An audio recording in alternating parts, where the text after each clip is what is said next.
मैं डॉक्टर राजेश कुमार, सहाचार्य प्राणीशास्त्र, सम्राट पृथ्वीराज चौहान राजकीय महाविद्यालय अजमेर।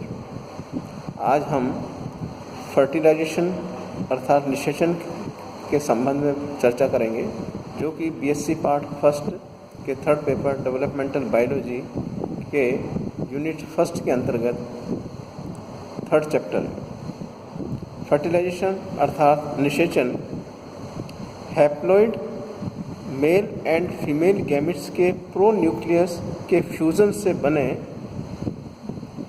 डिप्लॉइड जाइगोट के निर्माण की क्रिया को निषेचन कहते हैं। इस क्रिया में एक गैमेट के क्रोमोसोम्स का हैप्लॉइड सेट दूसरे गैमेट के हैप्लॉइड सेट के साथ मिलकर पेरेंटल क्रोमोसोम्स की डिप्लॉइड नंबर को पुनर्स्थापित करता है। निषेचन के फलस्वरूप ही अंडा उत्प्रेरित होकर एडल्ट में विकसित हो पाता है। निषेचन की संभावित परिकल्पना ल्यूवन-हॉक ने 1683 में प्रस्तुत की थी। उनके अनुसार अंडे के प्रौढ़ में विकसित होने के लिए उसका शुक्राणु से गर्भाधान आवश्यक है। नाउ साइट ऑफ फर्टिलाइजेशन, निषेचन का स्थान। फर्टिलाइजेशन सदैव ही जलीय माध्यम में होता है, चाहे वह समुद्री हो, स्वच्छ पानी हो या दैहिक द्रव्य हो। फर्टिलाइजेशन दो प्रकार का होता है, एक्सटर्नल एंड इंटरनल। एक्सटर्नल अर्थात बाह्य निषेचन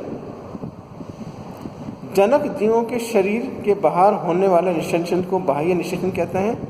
जैसे मराइन इनवर्टिब्रेट्स में शुक्राणु एवं अंडाणु समुद्र में त्याग दिए जाते हैं, जहां इनका निषेचन होता है।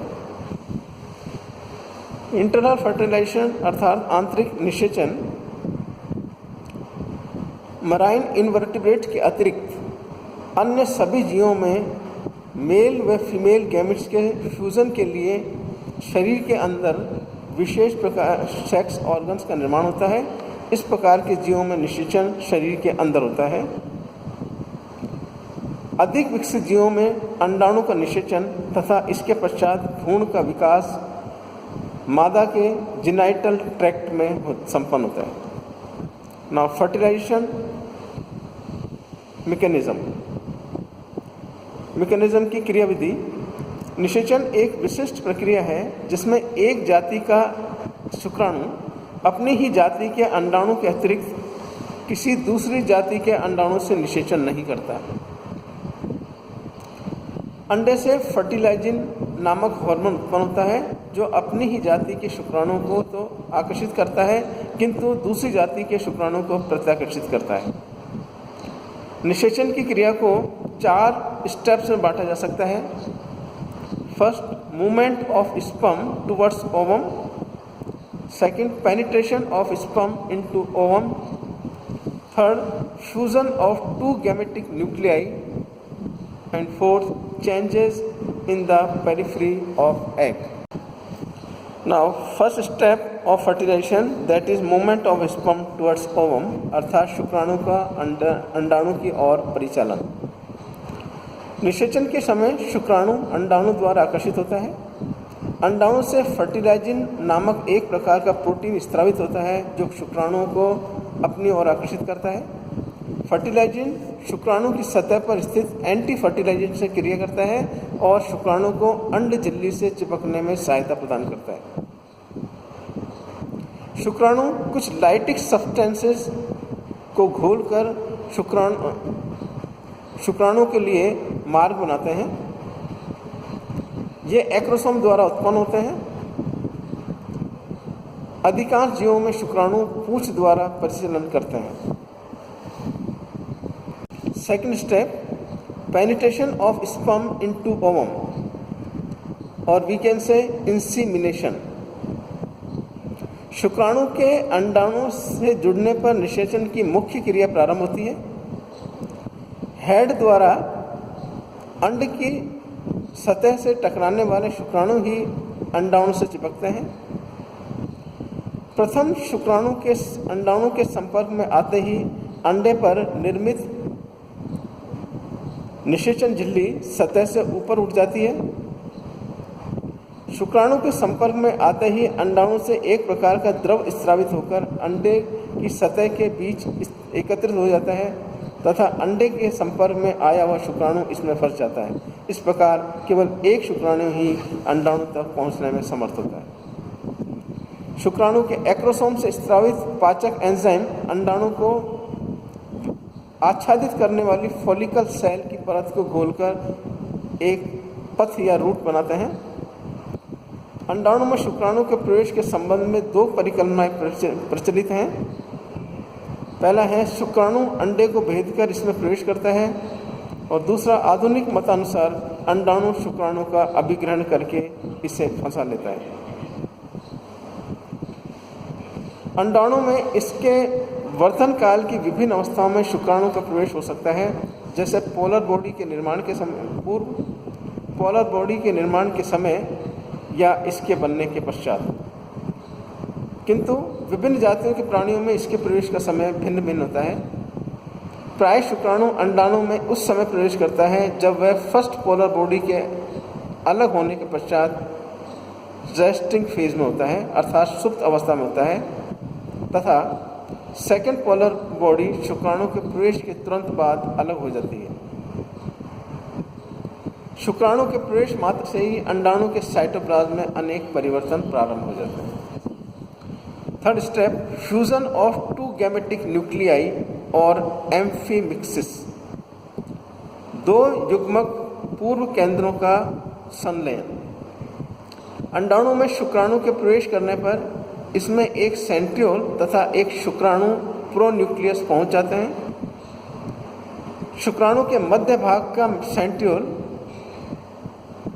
शुक्राणु पूर्व केंद्रक तथा अंडाणु पूर्व केंद्रक के बीच स्थित हो जाता है। दोनों प्रोन्यूक्लियाई धीरे धीरे चलकर एक दूसरे के समीप आ जाते हैं। प्रोन्यूक्लियाई के केंद्रक आवरण लुप्त हो जाते हैं तथा सेंट्रियोल विभाजित होकर एक्रोमेटिक सेंट्रल स्पिंडल का निर्माण करता है।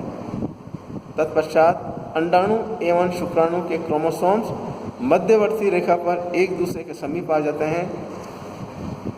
इस प्रकार क्रोमोसोम्स के डिप्लॉइड सेट से युक्त जाइगोट केंद्रक का निर्माण होता है। जाइगोट के निर्माण के पश्चात माइटोसिस के साथ जाइगोट का एडल्ट में वर्धन प्रारंभ हो जाता है।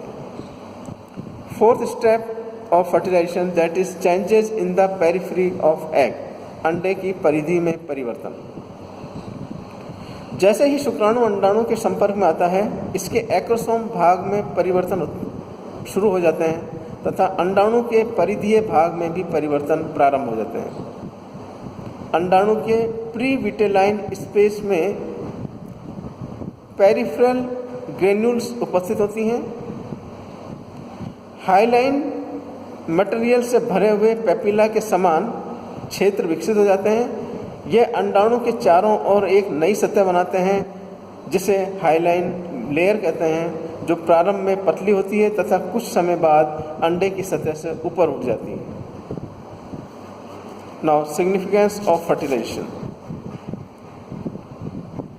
निषेचन के अंतर्गत महत्वपूर्ण घटनाएं घटित होती हैं, जिनमें मुख्य है गैमीट्स सब्सिक्वेंट जनरेशन के बीच संबंध स्थापित करने में एक सेतु के समान कार्य करते हैं। इन गैमीट्स में क्रोमोसोम्स की हैप्लॉइड संख्या नंबर होती हैं, जो फ्यूजन से बने जाइगोट में क्रोमोसोम्स की संख्या पेरेंटल जीवों के बराबर हो जाती है। यह निश्चित डिप्लॉइड नंबर जाति निर्धारण का एक महत्वपूर्ण प्रक्रम है। अतः निषेचन से विभिन्न पूर्वजों के गुणसूत्र तथा जीन्स साथ साथ आ जाते हैं तथा साथ ही जाति की विशेषताओं को बनाए रखते हैं। सेकंड इम्पोर्टेंस, चूँकि निषेचन के समय दो भिन्न पेरेंट्स के गैमिट्स का फ्यूजन होता है, अतः इसके फलस्वरूप नए जेनेटिक कॉम्बिनेशन बनते हैं जो जीव को परिवर्तनशील पर्यावरण के अधिक अनुकूल बनाते हैं। नेक्स्ट, शुक्राणु के प्रवेश करने के बाद ही अंडाणु सक्रिय रूप से वर्धन प्रारंभ करता है। अतः निषेचन द्वारा 2 पैतृक पूर्वजों के वंशागत लक्षणों का संपर्क हो जाता है। नेक्स्ट सिग्निफिकेंस, जेनेटिक वेरिएशंस विकसित हो जाते हैं जो इवोल्यूशन में महत्वपूर्ण भूमिका निभाते हैं। धन्यवाद।